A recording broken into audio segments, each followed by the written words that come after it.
Hari ini kita akan bahas secara khusus tentang jerawat hormonal. Jadi jerawat hormonal ini salah satu yang banyak banget ditanyain, dok, saya ini jerawat hormonal ya. Bagaimana sih cara bedanya jerawat karena hormonal dengan jerawat karena pakai skincare abal-abal atau salah pakai skincare? Nah, hari ini kita akan bahas detail. Kata dokter Richard nih, jerawat hormonal itu nggak bisa disembuhin hanya dengan skincare saja, dok. Bener nggak? Bener banget. Jadi bagi kalian semua yang merasa ada jerawat hormonal, jerawatan karena hormonal kalian, dengerin sampai selesai video ini. Tanya Dokter Richard. Nah, sebelum kita mulai ya, saya pengen ngomong tentang jerawat dulu ya. Ada yang banyak banget yang ngeluh dengan saya, dok, saya ini jerawatan sudah bertahun-tahun, kok nggak sembuh-sembuh. Dok, saya ini sudah umur 30-an, 40-an, sudah menjelang menopause, tapi nggak sembuh-sembuh. Banyak banget, dok. Apakah ini jerawat hormonal? Saya sudah frustasi, dok, bagaimana cara menyembuhkannya? Saya sudah coba semuanya, tapi nggak sembuh-sembuh. Saya kasih contoh kayak gini ya. Ketika seorang ibu-ibu program hamil, bayi tabung, dan dia diinjeks hormon begitu banyak ya. Dan ketika dia diinjeksi hormon dalam tubuh dia, maka dia akan jerawatan dan flek ya. Selagi dia tetap disuntik hormon, gak akan bisa jerawat dan fleknya hilang. Yang kita bisa lakukan itu hanya menguranginya saja. Jerawatan pasti sembuh. Semua yang datang ke klinik saya, semua yang datang ke dokter-dokter saya, jerawatan pasti sembuh. Asal apa? Komunikasi dengan baik ya. Kasih tahu dengan dokternya. Ceritakan masalah kalian, detail. Setelah 2 minggu, kontrol ulang. Pasti sembuh. Biasanya berapa lama, dok, untuk nyembuhin jerawat? Biasanya 3-6 bulan ya. Untuk beberapa jerawat yang the real hormonal, itu memang butuh waktu tahunan. Tapi bukan artinya tahunan kalian menderita. Tapi setiap tahun itu getting better. Bukan setiap tahun sih. Setiap bulan akan getting better. Nah, ada banyak banget penyebab jerawat sebenarnya ya. Ada karena skincare abal-abal. Ini yang paling sering sih.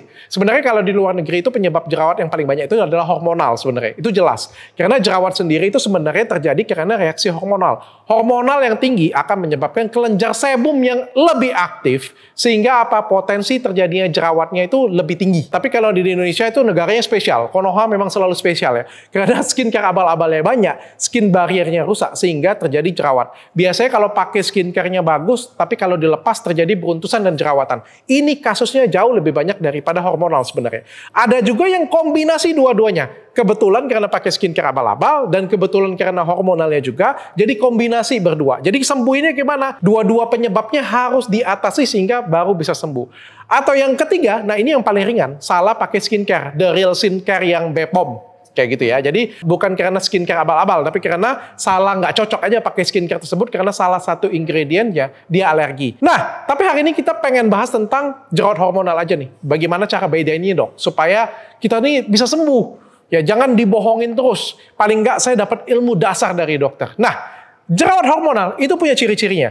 Yang pertama, tata letaknya di wajah. Jadi kayak di wajah itu kita bisa kirakan itu petanya. Wah, kalau di sini jerawatnya karena stres, enggak. Karena di sini karena jatuh cinta, enggak juga. Jadi jerawat hormonal itu ada tempat-tempat spesialnya yang sering timbul. Tapi bukan artinya pasti ya. Kita akan melihat dari rata-rata timbulnya. Jerawat hormonal biasanya timbul di bawah mulut. Jadi di daerah sekitar mulut, di atas mulut, ya, daerah sini, dengan di hidung. Ya paling sering kayak hidungnya jadi badut itu karena hormonal. Dan yang paling sering juga adalah terjadi beruntusan pada dahi.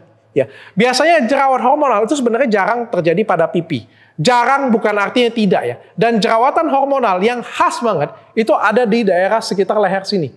Ya, dan biasanya disertai di dada dan juga di punggung. Jadi kita tuh bisa ngeliat, wah ada jerawat di punggung dan ada jerawat di dada. Itu khas banget sih, jerawat hormonal. Karena kan dada dan punggung jarang banget pakai skincare ya. Nggak mungkin kan pakai skincare abal-abal sampai di punggung juga kan. Jarang banget. Lalu yang kedua, biasanya disertai dengan gangguan penyerta yang lain. Contohnya apa? Mens tidak teratur. Ya, mensnya sakit pada waktu marah-marah ya. Jadi pada waktu sensitif banget dia muncul jerawatannya ya. Dan juga pada pengobatan-pengobatan tertentu. Misalnya nih pakai KB, pengobatan hormonal, suntik hormon, atau juga biasanya terapi hormon pada kista dan juga pada kehamilan. Ya biasanya untuk bayi tabung dan lain sebagainya. Ada beberapa kasus juga jerawat hormonal timbul karena penyakit kista. Ya, jadi tapi ini nggak semuanya ya. Jadi ada beberapa ciri-cirinya. Dan yang jelas jerawat hormonal tidak terjadi karena kalian pakai skincare dan setelah kalian lepas skincare ya tiba-tiba jerawatannya jadi banyak. Oke, ya tapi ada beberapa kasus yang setelah salah pakai skincare abal-abal, lalu karena emosi kita jelek, kurang tidur, kurang istirahat, stres, frustasi, akhirnya jadi munculnya jerawat. Jadi kayak kombinasi antara pakai skincare abal-abal dan karena penyakit hormonal. Nah, bagaimana sih cara pengobatan jerawat hormonal? Kenapa kata Dr. Richard jerawat hormonal itu nggak cukup hanya pakai skincare? Gini ya, skincare itu isinya apa sih? Isinya misalnya tea tree. Itu kan zat-zat yang kita ngomongnya antiseptik atau anti jerawat. Apalagi itu bisa asam salisilat, benzoyl peroxide, dan apa macam-macam deh pokoknya deh. Itu sebenarnya kan bunuh kuman, antiseptik, ngecilin kelenjar sebum. Fungsinya cuma itu. Tapi yang bergejolak di dalam kita adalah hormonalnya. Kalau hormonalnya terus bergejolak, ya sebumnya tetap akan keluar pastinya. Ya jadi kayak yang merintah semua badan kita ini adalah hormonnya. Sedangkan alat-alat di sini mau kamu matiin, mau kau redam atau di antiseptikin sekalipun, kalau misalnya bom hormonalnya masih keluar, ya tetap akan keluar jerawatnya. Makanya itu nggak bisa hanya dari luar, apalagi hanya dengan menggunakan skincare. Dok, bagaimana cara ngobatin jerawat hormonal? Harus dari dalam. Jadi nyembuhinnya itu dari luar juga penting. Luar di antiseptik, disembuhin, dikasih antibiotik, dibagusin luarnya. Skin barriernya dibuat sehat, sebumnya dibuat mengecil, tapi dalamnya juga kita modifikasi. Nah, untuk memodifikasi yang dalam, ini tidak mudah sebenarnya, tapi bisa dilakukan. Ada beberapa caranya. Yang pertama, membuat hormonal kita stabil dengan cara lifestyle yang baik. Percaya nggak kalian? Bahwa metabolisme kita akan jauh lebih baik ketika lifestyle kita baik. Contohnya apa?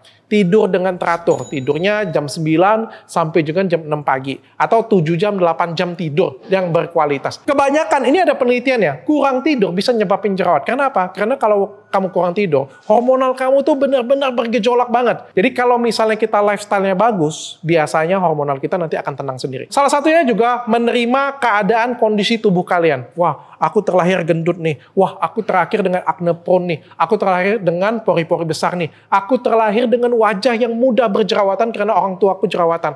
Terima aja, ikhlaskan, bersyukur, dan berobat. Ya, bukan artinya nggak berobat. Ikhlas dan bersyukur yang baik adalah berobat dan dirawat secara teratur.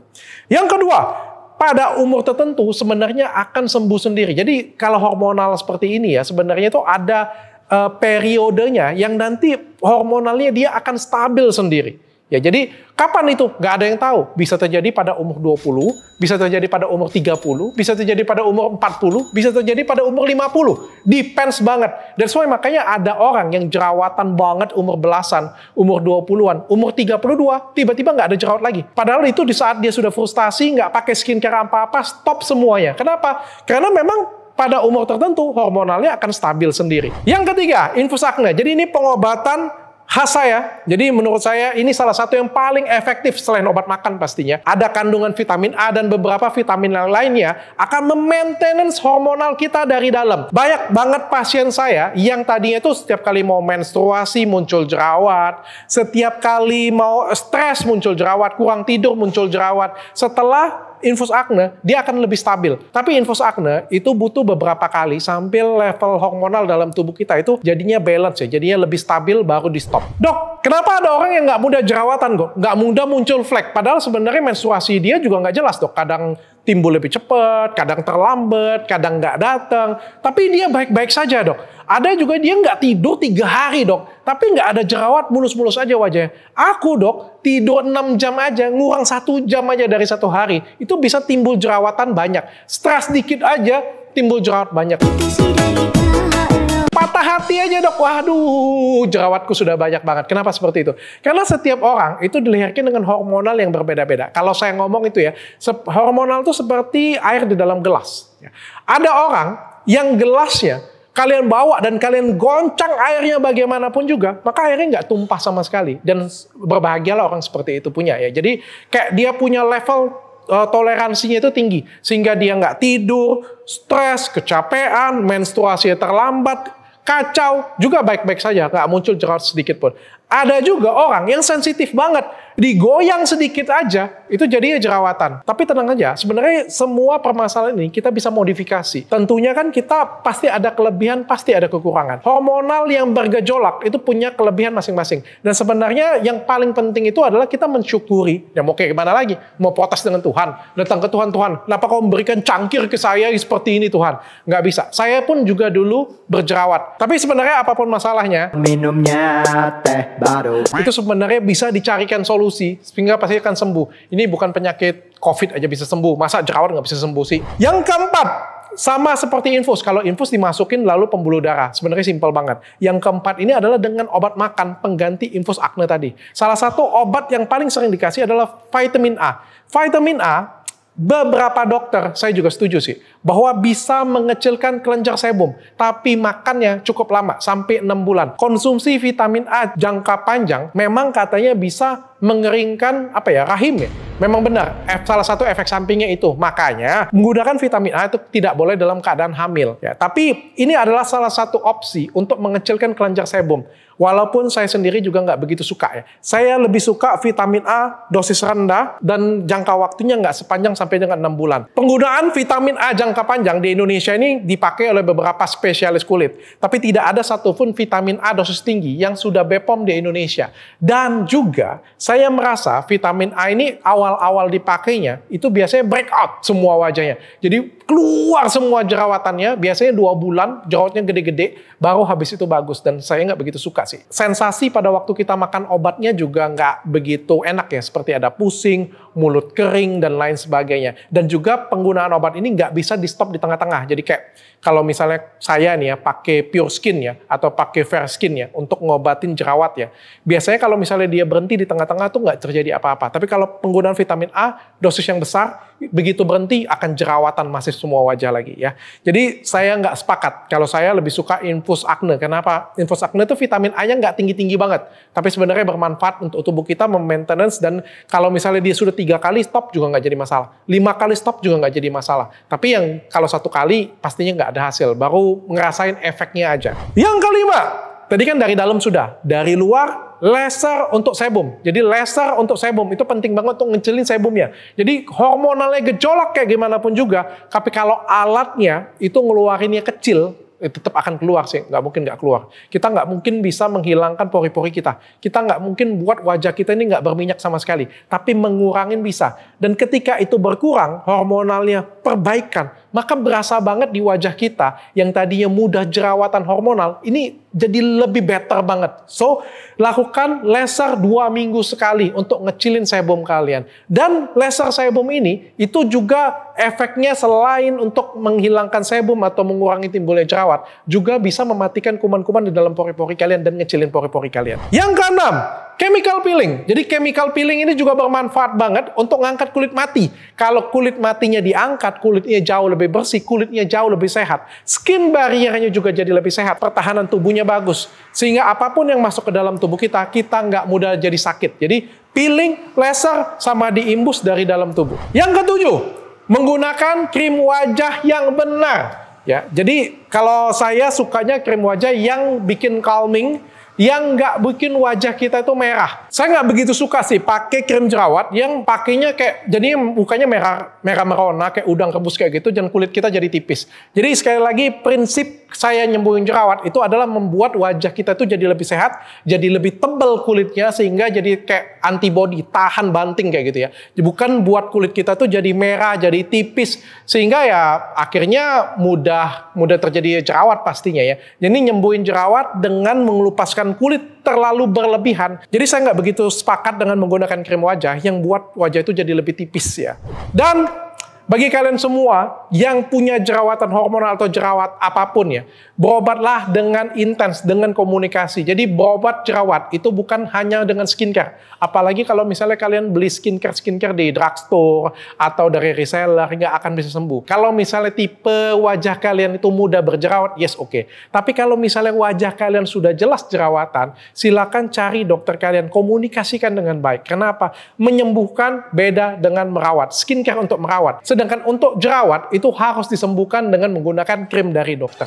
Pilihlah krim dokter yang tepat, yang nggak buat wajah kalian merah, dan menyelesaikan masalah kalian. Jadi kalau misalnya kalian jerawatan hormonal, nggak bisa cuma dari luar saja. Nah, kalau ada yang tanya dengan saya, dok, kalau SOP pengobatan jerawat di klinik kecantikan Athena bagaimana? Karena banyak banget yang sudah sembuh dan nggak pakai bekas sembuhnya. Jadi kalau kita konsultasi itu yang nomor satu. Jadi kita nggak kayak, oh apa jerawat ini, nih jerawat nih, oh jerawat ini nih. Walaupun sebenarnya ya memang salah satu indikasi sih pasti krimnya akne ya. Tapi kita pengen cari tahu dulu nih penyebabnya apa. Seperti yang saya jelasin di awal-awal tadi ya, kita cari dulu, gali dulu penyebabnya apa dan kita atasi. Terus kita kasih tahu boleh makannya apa, nggak boleh makannya apa, baru habis itu kita obatin. Biasanya kalau kita ngobatinnya itu holistik. Yang pertama kita peeling, itu yang paling simple dan yang paling murah, disesuaikan dengan budget pastinya. Tapi kalau misalnya ada budget lebih, biasanya kita kombinasikan peeling dan laser. Jadi untuk ngecilin pori-pori, terus ngangkat kulit matinya. Lalu kita akan infus akne kalau memang dia ada gejala jerawatan hormonal. Atau kalau dia takut dengan jarum, biasanya kita memberikan fair skin atau pure skin di dalamnya. Dan beberapa orang itu kita bisa beri obat makan. Salah satunya pakai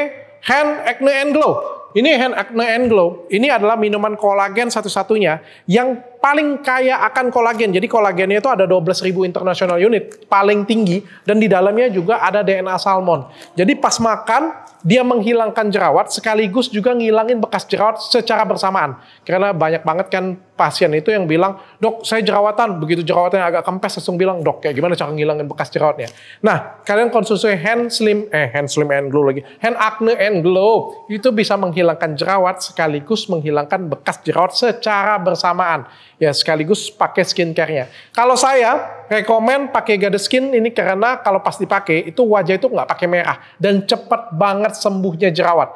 Kalian nggak percaya, kalian cobain, terutama naik akne totalnya. Jadi kayak jerawat aku tuh kayak 1-2 aja dok, kalian cobain deh. Itu best seller, laku banget, laris manis banget, sampai 1 bulan tuh habisnya puluhan ribu hanya untuk naik akne aja. Ya, jadi kalian bisa pakai total, misalnya kalian, kayak saya tuh paling sering kalau jerawatan itu di hidung, jadi kayak badut gitu ya. Begitu saya rasa keras-keras, kayaknya ntar lagi nih timbul jerawat nih, 2-3 hari lagi timbul jerawat nih. Saya kasih sering mungkin, biasanya saya kasih 3-5 kali sehari. Pokoknya kasih terus. Dan nggak merah, enak banget, dan setelah 2 hari kemudian jerawatnya batal timbul. Keren kan? Sekeren itu. Dan seminimalnya kalian kombinasikan dengan facial wash-nya. Mudah-mudahan informasi saya bermanfaat bagi kalian semua. Jangan lupa subscribe, like, komen, dan jangan lupa follow Instagram dan TikTok saya. Bye.